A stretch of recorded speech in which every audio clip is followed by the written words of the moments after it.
Good day, Methodist Dave here, professional theologian and Bible teacher with our daily devotional for Tuesday, July 21st. We are doing chapter 21 of the book of Proverbs. I encourage you to read the entire chapter, but for today we're just going to read verse 9. And remember that this is written to a culture where primarily men are the ones hearing it or reading this. It is better to live on the corner of a housetop than to share a house with a quarrelsome wife. Which is true, but it's also better to live on the corner of a housetop than share a house with a quarrelsome husband. So let's just insert spouse in this.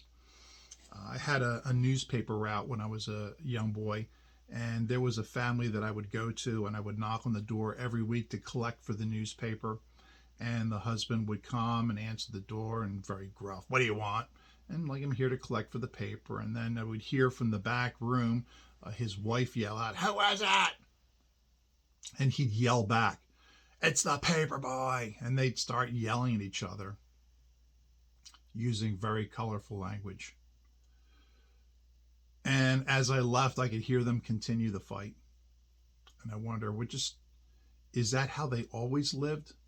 Or just, is that dementia coming out and the violence and the agitation, the pain and the frustration? I don't know. People begin fighting in a household when they don't feel that their expectations are being met.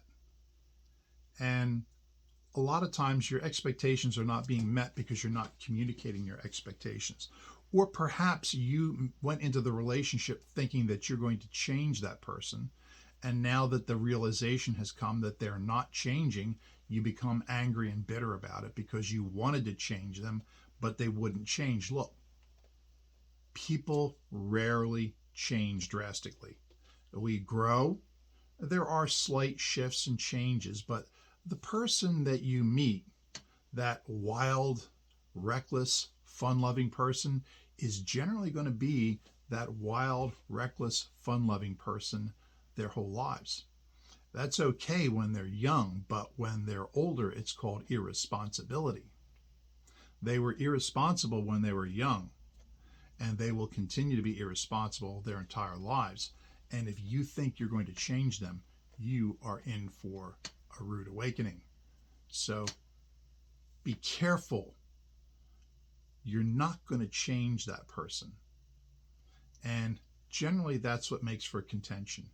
A home should be a place that's safe, that's comfortable, that's welcoming, that's loving.